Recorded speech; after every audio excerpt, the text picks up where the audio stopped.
Hello everyone and welcome back to season 2 of the PGN Podcast. This podcast has one simple message: to normalise the conversation on resilience, our environment and our future in a climate changed world, with our communities at the heart of it all. Our primary goal is to foster discussions about flooding, climate resilience and related environmental issues to better support communities. We're here to take a deeper dive into the conversations we began in season 1.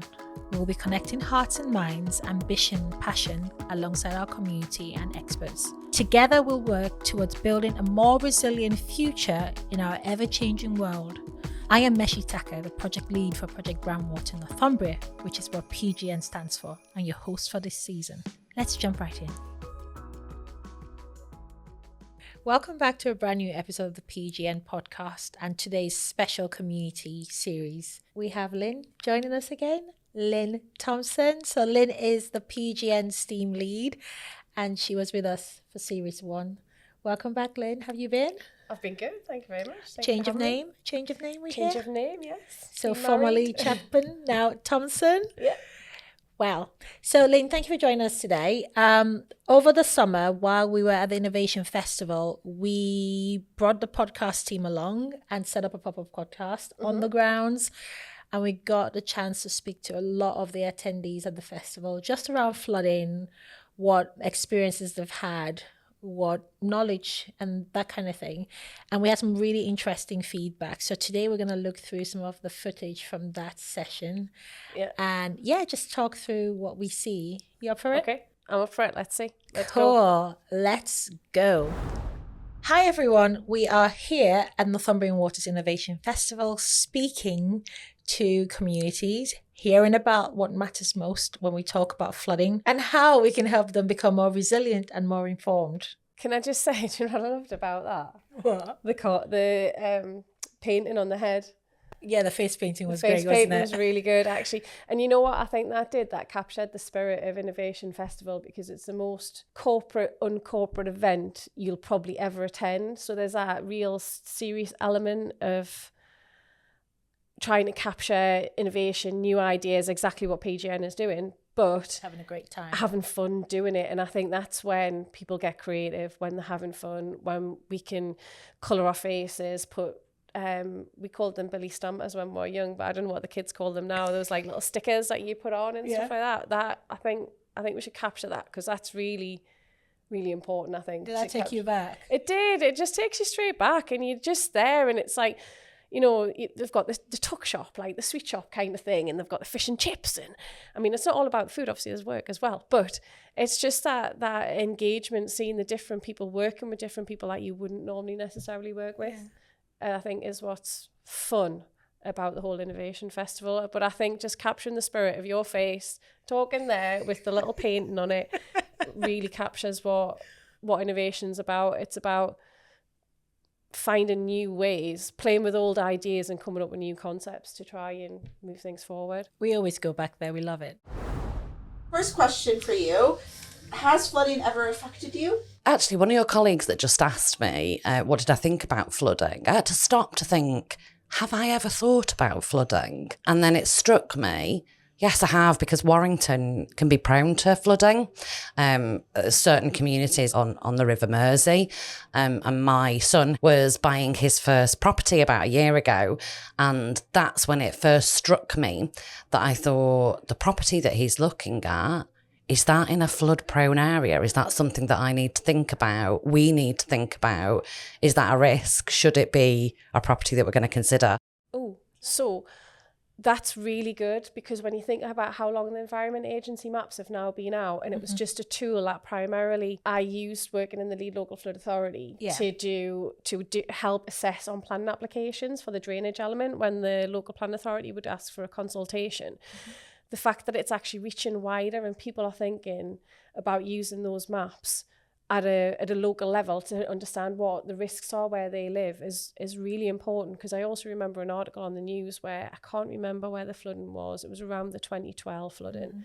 And this guy had literally moved into his house that day and it was flooded. And the newsreader was interviewing him, and he was a young man. I don't know how resilient he was. He was trying to bail all this war out. I was crying for him because I was like, you've waited so long, you've done the conveyance, you've getting the solicitors to sign everything off, and then that devastation happens, you know what I mean? And it also, a lot of the time, some people, especially when they're getting a new home and it's a first time buy-in, like for her son, the parents might say, well, stay with us, we'll make sure we decorate it, we'll get the painting done, we'll get you new carpets. Yeah. And before you've even set foot in, you've lost it all. Yeah, you've lost it all. It's sad though, isn't it? Yeah. It's a lot to take in. So the fact that somebody's singing, oh, there's maps out there, you know, and I think like what we're trying to do with PGN and get the ground, like develop mapping for groundwater and things, it'll further inform people, because at the moment the maps are just on surface water.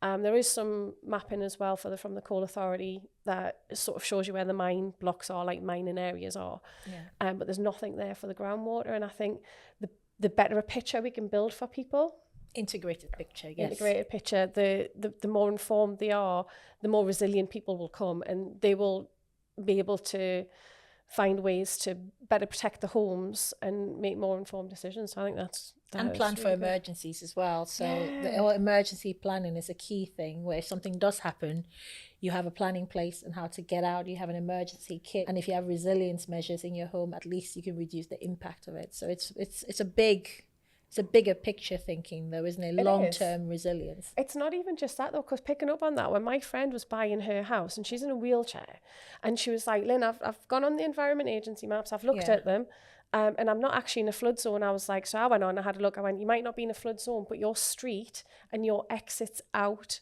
are. Yes. I said, so if you're going to buy there, the emergency responders probably could get you out, but it's already making it more complicated for yourself to get out, because it's not just a case of, oh, I'll wheel myself along, you know, you're going to actually come across obstacles once you're out of the property. And the other thing people don't often realise as well, when it's emergency planning, it's all your gas and electric, all your utilities, all your internet goes down, and the police, the fire service, all these other services, they only have so many resources. And if they evacuate an area and you decide to stay, you're kind of going to be there on your own, and you might not have the electricity or the things that you need, because they need to move on with their resources. So it's quite involved when you stop and you think about it. It's not just a straightforward, oh yeah, let's fly with this, we'll just get that. It's like, no, actually you need to think about it.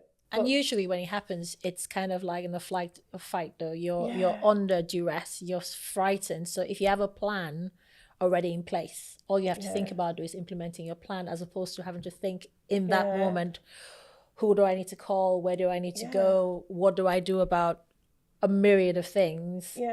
So it just helps your survival really in a situation that nobody wants to be in, but many of us will have to be in at some point. And I think the other thing that we need to start thinking about a little bit more is, at the moment, everything's set up for adults. All the information out there is for adults, and there's a whole generation of younger people who are relying on adults to get them the information that they need, or to give them the resources, you know. And like a lot of the time you hear kids have been stuck in schools for hours, and it's like, that's, for a small child, as much fun as I know the teachers would make it, because they're amazing, but that's quite scary for a child, because it's like, we can play so long, but when's my parents turning up? You know what I mean? True, it's like, what is gonna happen? So it's, from a STEM learning point of view as well, on resilience and emergency planning, there's quite a lot in there really that can be developed and taken on board. So my back garden floods, and my neighbour's back garden floods really badly. We viewed our house in February when we bought it, like back in 10 years ago. We looked out the back window and we saw the neighbour's back garden, and it's about the size of a tennis court. It's a big garden, one of the reasons why we bought the house, and it was flooded, halfway flooded. We were like, oh wow, God, that doesn't look so good. But actually, over the years of living there and seeing that our garden actually gets a little bit waterlogged as well, come to the idea that I'm not going to engineer a solution to try and fix this, because as long as it's not coming close to the house, particularly next doors, which is far more extreme example, that water is gone within a day of the rain stopping, and my neighbours are obviously very comfortable with it as well. Do you know what's really interesting about this? Go on. So there's a few things in this, like, to completely unpack. First, he's saying, like, you see his neighbour's garden, it flooded and it didn't notice that his was, but then it's slowly creeping up and it's creeping up. And he's like, well, I can't engineer a solution. And I'm like, oh my goodness, there's climate change coming on us that fast that it's creeping that much further forward. But the other side is, I don't know what's causing that flooding, obviously. So I'm hoping it's not sewer flooding, because he would have mentioned there was a smell. So we'll say that it's not that. It could be from surface water. It could be seasonal as well, which people, when you see often in people's back gardens water sitting on the top of the soil, it's not necessarily flooding from groundwater or from surface water. It's the fact that we've got clay soil. And it's just going to be a lot of seasonal wetness because the water is not going to percolate down. So you're going to have a lot of that. And there probably is things... Well, that's perched groundwater when it sits on top of clay layers. So you could put like sand in and things like that, mix it in to help it go down. But when he's saying he's not engineering a solution, I just wonder for himself when it's going to become problematic. I think like, when's it going to get that far up? I think what he's getting at is there's an element of nature, that it's nature doing its thing, where the water will sit and naturally drain down. And putting a solution is creating another intervention that would only be limited in capacity. So it's allowing the water cycle to do its thing, which is rain will fall, it will sit, and it will slowly drain down once the conditions permit. And I think there is a conversation around, when we look at flood resilience and flood management, that we should also consider where we allow spaces to hold water in times of rainfall. And then when the rainfall passes and it drains away, they become the function that they usually are, which is kind of what we talk about when we talk about sods, don't we? We basically say we have these grassed amenities, which are lovely assets, but when it rains, they hold water. But to your point, I think the idea is great, but what would be really useful is to understand the mechanism of what's happening. I think that is still important, because the thing about groundwater, whether it's perched groundwater, which is when it sits over clay, so it's not actually draining down, although he does say that it drains down after a while, or it's just groundwater rising because so much surface water has come down, so basically it's saturated. It could be a number of things. It's just to understand that sometimes it can have an impact on the structure. So just be self-aware that your building is secure, for example, that you've got damp-proof course around the building, so that sitting water doesn't have a kind of a trickling effect where over time it does have cause damage to the building. But I understand the whole idea that we expect for the water to just go away is really counterproductive to what the natural water cycle does or should do naturally. So it's a really good one. Do you notice, I was just thinking as well, I would say to him, maybe get like a gardening fork and go out and sort of like bring the back garden, but he said it's the size of a tennis court. He's going to be out there for hours. It'll be a long one. It'll be a big one. It'll be a long one. You need to and also, a motivator one. And also, you don't go out when it's flooding, because it's it's not very safe to be doing that in a flood condition. But preparation. Yes. When I used to live in Las Vegas, actually, there was substantial flash flooding. And I remember one time we drove across the little bridge to go to lunch, and we came back, the bridge was gone, and a bunch of homes had washed away along the wash. And so, I've seen things like that. Well, I lived in a place called Belper in Derbyshire. That's right on the River Derwent, extremely susceptible to flooding. So every single October, it'd start raining, there's nowhere for the water to go. So there'd be properties down on the main road that goes through sort of that town that would just be flooded every single year, uninsurable, devastates the community. I think when we're looking at communities and around insurances and things like that, we often think of things like flood re in terms of insurances and getting properties insured. But there's other elements to insurances, because there's a lot of insurance companies now, so you can get life insurance and they'll also offer you health insurance. And I think one of the things around flooding is that PTSD.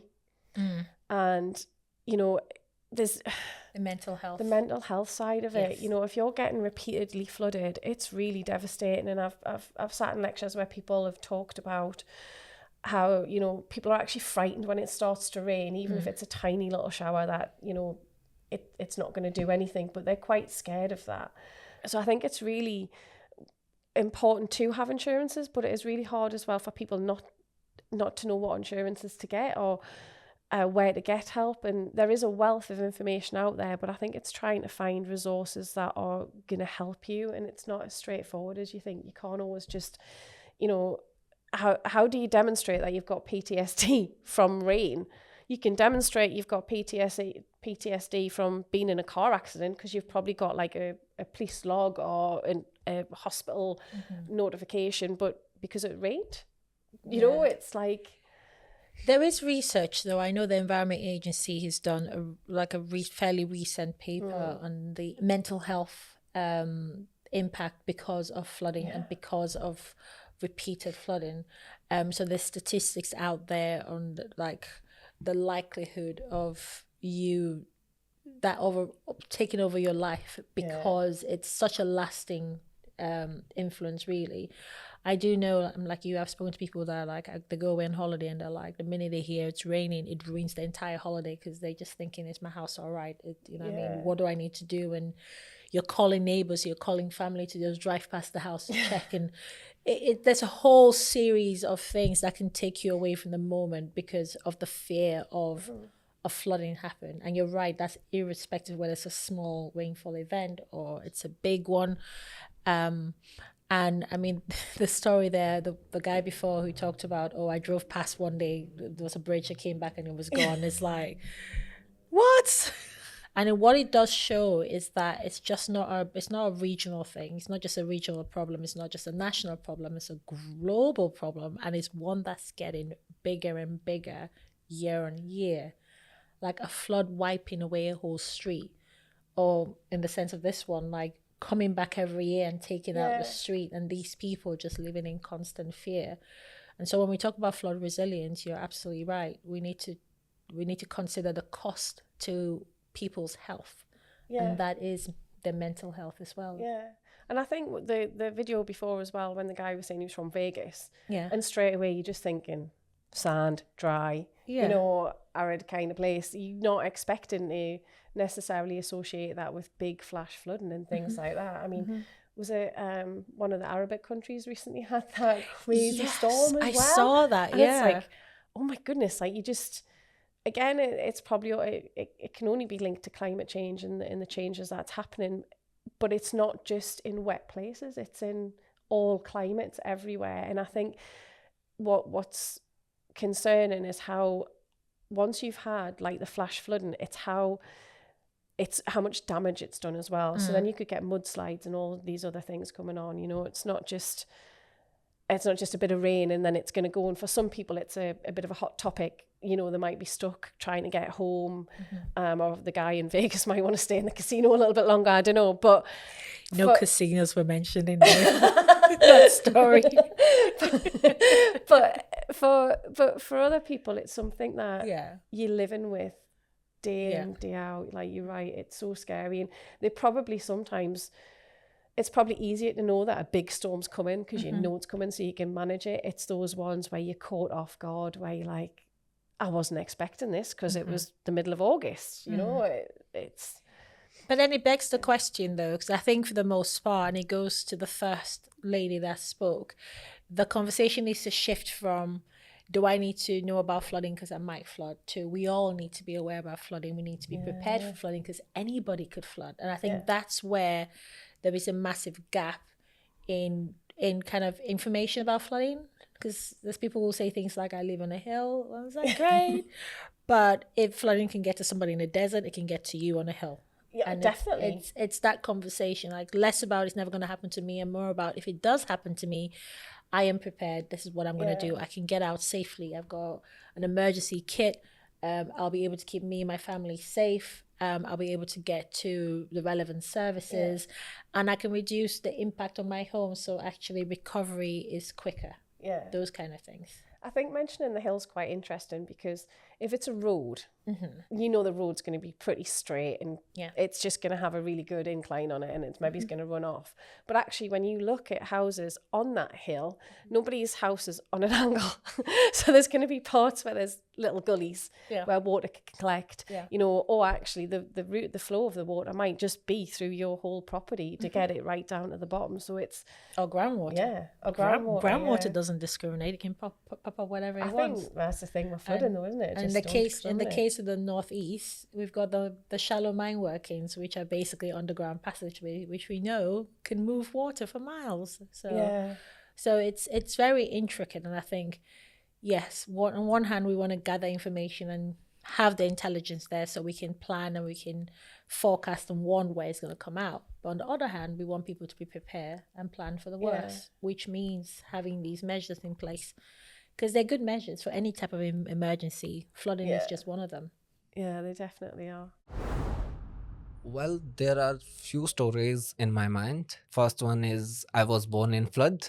In 1995, there was a heavy rain started in September, 21st or 22nd September, and it lasted for 7 or 8 days. And since India was not that much of flood resilient at that time, so entire North Indian part, particularly Haryana state, is flooded badly.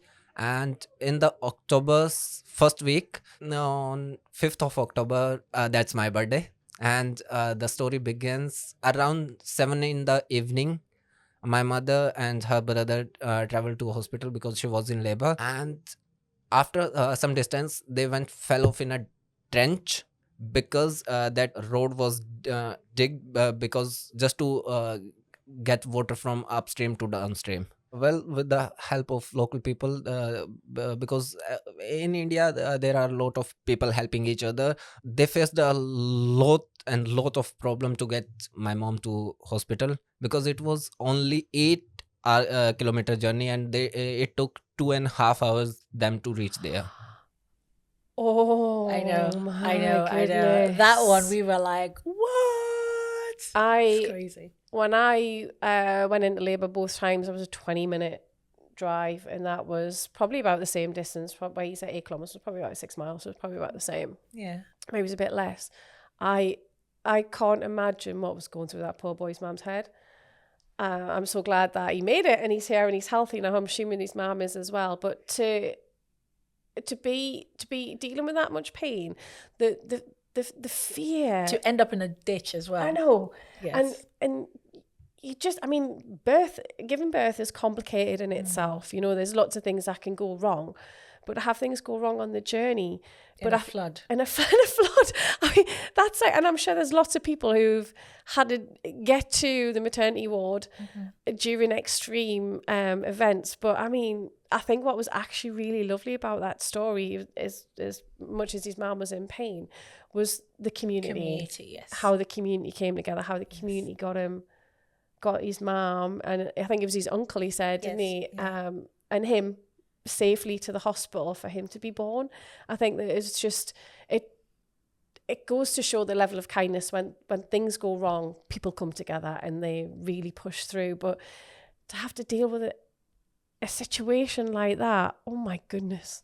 Humankind is the kind in human, isn't it? It is. But that's just, I can't, I mean, you know, we live in a country where you could, if you wanted, you would get in an ambulance, or, you know, I can almost imagine the fire service coming along on a main road with like a boat, and like they get you there, but to have to do it like that, it just, wow.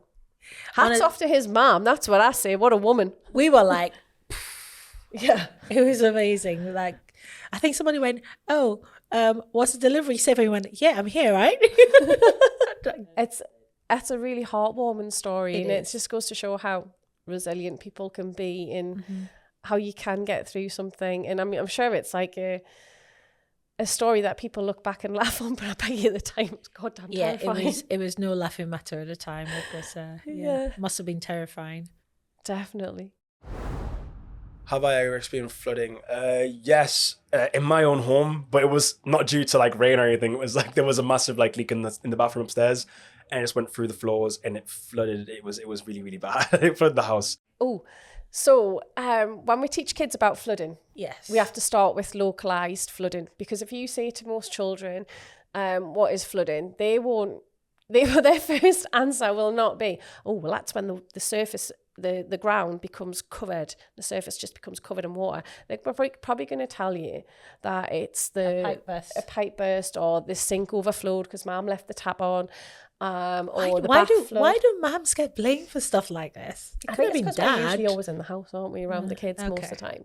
But yeah, it's not mums. The teaching, when we teach children about flooding, it's really important to start with that like local knowledge to them, because we need them to build up a picture. So if you start small, like the kitchen tap overflowed and the sink flooded, and then everybody was going crazy with mops, and mum was telling us to get out and tape my switch or my iPad or something like that. Mum was telling us to get out of the house, out the room.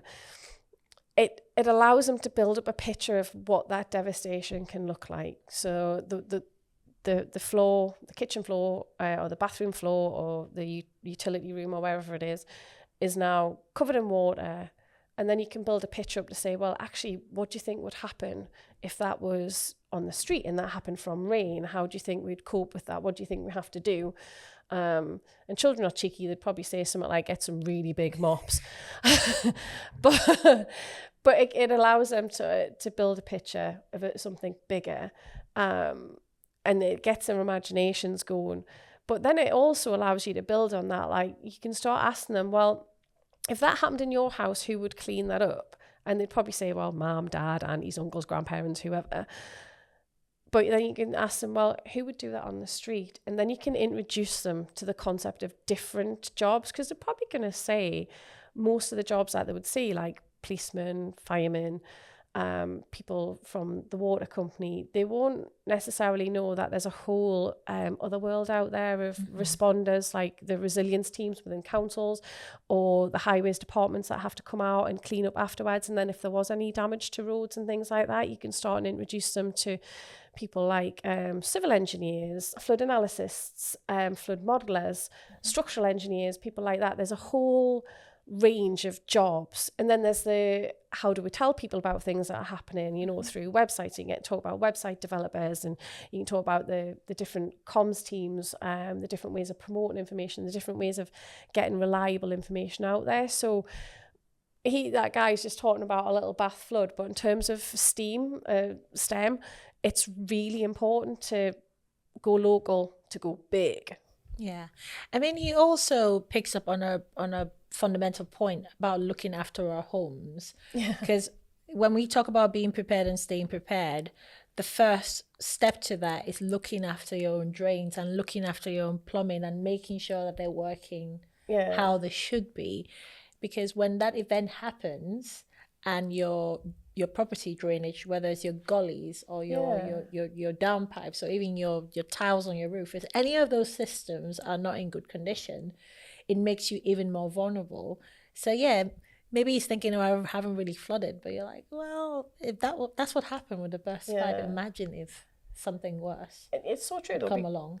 And if you've got pipes that are running through like a garage into your house, you might want to consider when it's like the winter times to make sure that those pipes are wrapped, because if you get water sitting in them and that water freezes, it's going to expand. And when it expands, it's going to potentially burst, especially in older homes where they've got like metal pipes and things like that. It's going to burst the pipes. You're going to come home to some nice damage there. So, okay. One of my great aunties had a flood living in a town called Cockermouth in West Cumbria, which is known for flooding, especially with the way the riverbanks are. This is going back, I would say, about 12 years ago, and she had to move out into a flat, she had to move back in. And I think especially at her being at elderly age as well, it is the effort and the comfort of moving out, moving back in, other family getting involved. And this has happened more than once. I can recall twice while I've been alive, and I'm sure it has happened more times prior to that, or if it's not been a bungalow directly, so bearing in mind bungalow, you've not even got the upstairs, that area of the town or near the riverbanks, it is the case. This is there's something about, I think, when it's the really young and the really elderly, where it's it really pulls on your heartstrings. It makes you want to cry. And I've heard many different tales. I told one in season 1 about the lady with the wallpaper and how she was devastated. I've heard other tales where somebody had to be moved out of their home and they had to be relocated to somewhere else. But what really upset them about the relocation was it didn't match or mimic their style of house. So they had this lovely garden, and where they were put, I think, was like in a first floor flat with no garden. So what you're used to, even if it's temporarily, is going to have a really big impact, again, on your mental health. And I think when we're looking at people who are older in life, you've also got other complications, like they might even have early onset dementia or something like that. And they're the kind of people that need more familiarity, because just moving them for a short period of time could really offset their, anyone really, it's quite hard, isn't it? I think not having to go resilience teams, because I know how hard it is to relocate, but I think when we're talking about vulnerable people, that your home can also be like your security blanket. It's a safe space. So anything that takes that away can have a much bigger impact on your life. So yes, you might relocate them, but sometimes because of the demand at the time, because you're working to a very tight, an emergency has occurred, you have to move that person. In the moment, the respondents do what they can, because the priority is to find them a physically safe space to be. But going back to your point earlier about mental health implications, the mental health implications of taking someone away from what is a very secure and safe environment through another space, no fault of anyone's own, because it's an environmental emergency, can have a lasting impact. And for the elderly, unfortunately, that can be something that could have an impact on their life expectancy, because they carry that with them as well. And I think it's just so hard for services anyway. A lot of the time the services that would be responding to this, resilient services, are probably overstretched. But it's the little things as well. I'd imagine if you're moving people who are like elderly, they'll probably have like medication, and it's like, oh my, like, are you moving them out of like an area where the doctor's was only a 5-minute walk? Is it now a drive? Or it suddenly everything becomes Can like they drive? Yes. It just becomes like a bigger problem altogether kind of thing compared to what it was previously. But if you have a plan in place for an emergency, we're going to have resilience plans. Yeah, if you have a plan in place, then hopefully in that plan you've identified the next pharmacy that could be closest. So you have a network of contacts, or kind of a primary or secondary plan B, C. I love a plan B and a plan C. If that one fails, then we go to plan D. And it's not perfect, but it's just going back to planning before the emergency happens. So at least the person who needs to be displaced is prepared for it mentally. But also they're not going to an unknown, because that plan has already been arranged beforehand. And I think that's the message here, is we need to get better at planning for these emergencies. Yeah, as an individual. Yes. Because a lot of the resilience teams that are planning will have lots of plans in place. They'll have lots of things for different scenarios. Yeah. But actually, we as individuals need to make sure we've got plans. I don't know where I'd go, actually. If you give them the support, if you imagine if imagine you had an elderly relative who lived in a beautiful spot like was described there, and you sat down with him and said, let's come up with a plan, because we love where you live and it's gorgeous, but we also know that it can flood from time to time, so we'll have a plan here. So if something does happen and I'm 2 hours away, and by the time I get here, if the emergency services show up, you can give them the plan so they know what the plan is. But it's something that at least they feel like they have control, or they have because they're part of the solution. Plan. They've helped write their own plan. I think it's a good thing as well. So keeping that autonomy, isn't it? Keeping that kind of control. But it is worth having, because like you say, the relatives could be 2 hours away before they even get here. It's like there's only so many cups of tea you can probably drink in the community centre. So come on, I used to run you round for football. Now you're taking your time. I am from Bangladesh. It was a kind of, what should I say? It was kind of devastating, and there was lots of human loss, and lots of the people lost so many things, like their house, their land, so many things. And the most damaging flood in my country was in 1988, and it was extreme. Since I was not born that time, so I didn't know how it was, but I heard from my family, from my neighbors, that it was extremely, devastating. Loss of life. Yes.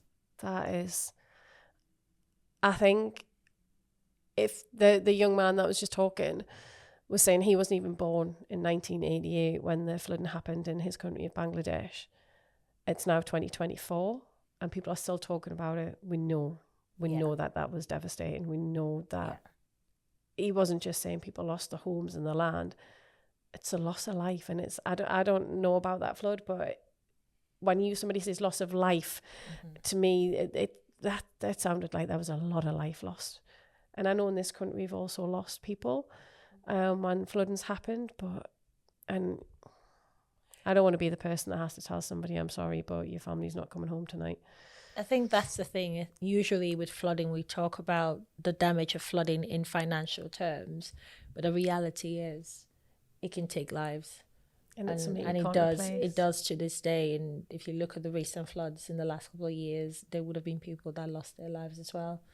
Up in Scotland. Yes, there's a couple died recently. We've had a few events where people have lost their lives, and I think it's just remembering that if anything we can do through planning can hopefully make our communities just a bit more protected and keep more people safe, then it's worth it. Because you're right, you don't want to be the person to tell a family member that somebody's died from the flood. Or just in general, but it's just, I couldn't imagine what it's like to have to say. And I know there's people that do that as part of the job, but I just couldn't. It's sad. It's real sad, especially on that kind of scale. So I'm very fortunate in the fact that I've never experienced the negative impacts of flooding, but I am actively aware of its impacts. Not everyone is fortunate enough to live at the top of a hill, but I know how volatile water can be and the impacts of it and how it can be fast rising. Yeah, I mean, the area I live in, it's a valley, and quite a lot of people do get flooded. But we intentionally purchased our house on top of a hill so we wouldn't get flooded. Yeah, and in fact, in the valley where I live, this is many decades ago, the reservoir burst and killed a lot of people because I live at the top of a valley next to a big raw water reservoir. It burst its banks. I think it might have been the 40s or earlier.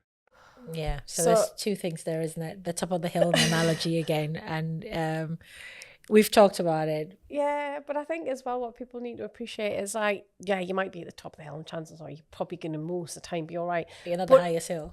But if your school or work or hospital is down the valley and over on the other hill, then it still gets you because you can't access any of the services that you need. Or you're going to have to do a longer trip. Do you remember there was a bridge in Cumbria which was just completely washed out, and people, instead of just nipping to the shop for 10 minutes, had to take an hour. So it's this top of the hill myth. But again, you mentioned how there was a lot of people died as well, and it's more common than people think, I think, and that's what's quite devastating. Yeah, it really is devastating. Do you have any personal experience with flooding? I don't, but obviously kind of see a lot on the news, don't you? So although I've never experienced it, I have probably a bit of a vested interest in the environment. I go to the Lake District quite a bit, and I'd be a little bit wary now of swimming in Lake Windermere because of how polluted that is now from kind of flooding and overflows, etc. Well, that one is interesting because that talks about the kind of after effect of large scale flooding. So you have this massive flood and it just washes everything in its wake.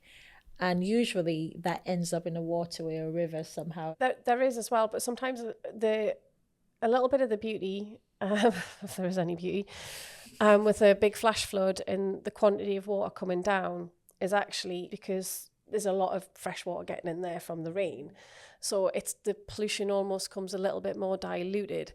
But it will be the after cleanup, all those little pockets of gullies and things where the water got trapped and it's become stagnant. And but there's a lot of the water companies do big cleanups and things like that as well to help, and a lot of the councils and things do as well. But yeah, I think it's a difficult one, isn't it? And It's there's very also complex. It is It's a very complex. system. But we should learn not to put certain products down toilets.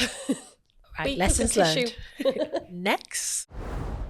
I have some friends that have a place in the Lake District that we quite often visit, and that has been flooded multiple times. So they've got quite a lot of flood barriers in place, and we need to be very careful whenever we go that, make sure the barriers are in place before you go out for the day in case there's flooding. So it's a very real, in this particular village, it's happened multiple times. So they are so ingrained in them to know that actually, this little really innocent looking stream that's flowing through this picturesque village is liable to cause some pretty severe devastation if the weather conditions change. That is a good one though, because I think on one hand there are communities like that one where they've just been hit so many times. They have systems in place, they have plans in place, and they understand the importance of having plans in place. And I think for me is taking that learning and sharing it so others can learn from their experience as opposed to waiting for it to happen to you before having to learn the hard way. Definitely, because when I was at one of the conferences, there's a little town up in Scotland called Ensel, and I was really impressed with what that community have done. They got flooded, they came together and they were like, this ain't happening again to us. And they applied for grants, they got the information they needed. They've now got sensors and different things in place. But what they do, which I thought was great, was whenever the sensors go off, they all come together as a community, they meet at this shed, they put all the barriers out. Yeah. But all the lessons learned, they pay forward to the next time. And I thought that was really, really important, because often we get caught in the moment or we get caught in the cleanup and we forget to pay forward the lessons, and that's what we really need to do. I also like the fact that he was a retired copper, and he was like, well, I'm going to be in charge of this cleanup because I'm the police, ex-police. but it was a really good story of how we can get that community and that resilience. In small communities, it might be easier to achieve because everybody still probably knows each other. In bigger cities, it might be a bit harder because we're a bit more fast-paced and we're a bit moving about. But it doesn't mean to say that we can't do it. We just have to think about it in a different way and find the community in a different way. But I do love a bit of community work. I do love it. No, that's a good one. I quite liked it. I personally am very happy to say I've never been flooded.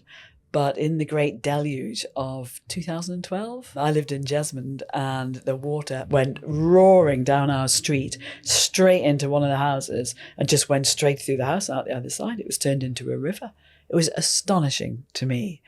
And it made me realise how in Jesmond and in the Usburn Valley, we're right on top of loads of streams, and they're very much at threat of flooding.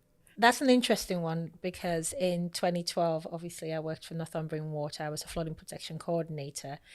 So I was very much visiting a lot of homes around the Northeast who had experienced just devastating floods located in areas that would have had streams and water courses and culverted water courses. A lot of them with burns in their names. So it's that narrative, it's people understanding that historically that area would have been part of the water cycle in one way or another. So you're living with the threat of flood risk, and it's making sure that you have the plans in place and you've got the resilient measures in place to protect your home and protect your family. So that's a very relevant point in many parts of the Northeast. And I think it actually reminds me of it's not really a funny story, but it's definitely that darker humour that we have as British people, where there was one guy who kept getting flooded, and it got to the point where when it started to flood, he just went, you know what, I opened the front door, I opened the back door, and I just let it go through, and I go to the pub. So there were actually a lot of people that I spoke to that did that with their garages. Yeah. So I remember I used to go visit people, and I said, look, our designers have looked at this area and they think you're at risk of flooding. And they were like, I didn't flood. I was like, are you sure? Because we know the water got to this level. We have pictures. And they were like, I didn't flood because I just opened the garage and I opened the back door and I let the flooding through, so I didn't flood. I was like, well, that's still flooding. You just helped reduce the damage by it's flooding. But that actually is a reality. There were a lot of people I spoke to that said the same thing. They just let it pass through.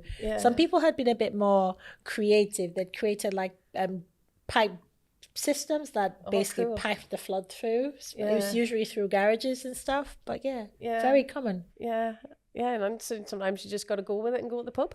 Yeah, but okay. Other establishments for drinks and food are available. The Environment Agency are we're first responders for flood events. So whenever there is a large flood event, we go into incident mode. One of our main focuses is an area in Newcastle called the River Ousburn, and the Ousburn has a history of flooding, particularly in residential areas. So we're looking at trying to keep the floodwaters. We're looking at projects, which would be an option for keeping floodwaters further up in the catchment, in the rural end of the catchment. I love how we're now starting to look at, we talk about source, pathway, receptor. So like where the water lands, where it flows, and who gets the issue to deal with. I love that we're actually moving up catchments. I love that we're going back to source. And I think it was actually the EA up in the northeast who started doing the leaky dams originally. But I've seen recently they've allowed the beavers to go back to doing the leaky dams because they do it so well.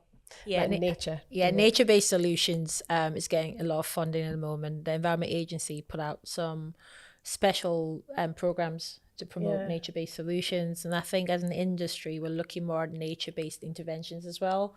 So kind of steering away from the over-reliance to like grey systems and pipe systems, and actually looking to nature for inspiration. Like they've been doing this before. Before we did. Why haven't we thought to like mimic leaky dams before now? So it's good to see that is becoming the norm as opposed to the exception. But also the other thing with nature-based solutions is how many other things are benefited. So you can create cooling from like water evaporation, you're getting habitat creation, you're getting biodiversity, and like somebody said earlier on in one of the clips, they like going to the Lake District because it's nice. It's that amenity. It's that being outside. It's getting those places that are fun to be in. So there's so much more that you get from a nature-based solution.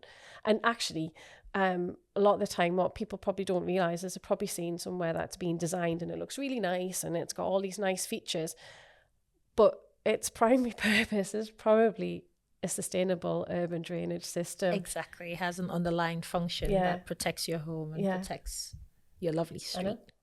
And it gets you some nice wildlife. Exactly. I haven't personally been involved in a flooding relating incident that affected my home or family per se, but earlier on in my career I was a project manager for flood alleviation schemes, and that led to me being on site and working with our customers who had been impacted very recently. It's horrendous. It's not something you would want anybody to go through. Personal possessions, intrusion in that kind of personal space. We've talked about loss of life and everything like that, and there was another lecture that I attended where people were saying this village got really badly flooded, and they had to go in, and somebody had been removed from their home and they had to go into care, but they'd actually previously lost their daughter. So while they were in the sheltered accommodation, I think it was, the builders and people went in and they were cleaning out this home, and they said to me, one of the villagers was walking past, and they wouldn't have known because the amount of bacteria and everything that you get from flood water is horrible. And there was a picture of this woman's daughter that had been thrown in the skip. And it's not all she has of her. She's got her own personal memories, but those things like that, they're huge to lose on, and I think it's just, you can replace a sofa, you can replace your dining room table and chairs, but you can't replace a moment. You can't, no, you just can't, can you? And it's just, makes me want to cry thinking about it, because it's just so, I think it's just some of the stuff that you come across with the communities and that, it's just so emotive, and you feel for them, and it's hard when you're trying to do your job as like the LLFA or the council or the Environment Agency or the Water Board, because there is only so much you can do. The resource and the finances are stretched, and it's just devastating, because you, on a personal level, feel so much for them inside. and then you're really limited, and it's heartbreaking. That's something that needs more research. There's a lot more research becoming available on the impact on flooding on people who experience the flooding. But the other part of the research is the people that go in to help them, and they witness the devastation, they see people at their most rawest form, and you take that with you. You take that home with you. And if that's your career and that's a lifetime of pain you can end up carrying with you. So it's looking at how we can better support people that work in that space as well. Oh yeah, definitely. Yeah, definitely. And because you've got all your own things going on as well. We once had a member of staff whose home got flooded during 2012 and was out helping others doing the highway. You know, can you imagine like being the wife or the husband, that person, you know, like you're on the phone going, look, we're flooded. What are you going to do? Well, I can't because I'm at work and there's an emergency situation and they need us. It's like the choices you have to make. Yeah. And on that note, I think that's a good place to leave things. Thank you, Lynn. You're welcome. Thank you for joining us today. And for further information on the topics we've discussed, check out our episode notes. Project Groundwater, aka PGN, is a research and innovation project funded by DEFRA as part of the 200 million Flood and Coastal Innovation Programs managed by the Environment Agency. The programs will drive innovation in flood and coastal resilience and adaptation to a changing climate. This project is led by Gateshead Council with regional and national partners. PGN aims to enhance community resilience by developing and creating, mapping, forecasting and warning systems with a focus on groundwater flood risk, particularly in former mining areas within the region, but also on a national scale. With this funding, we're working on practical, innovative actions and knowledge sharing with our communities at the heart of it all. For more information on PGN, please visit www.pgn.org.uk.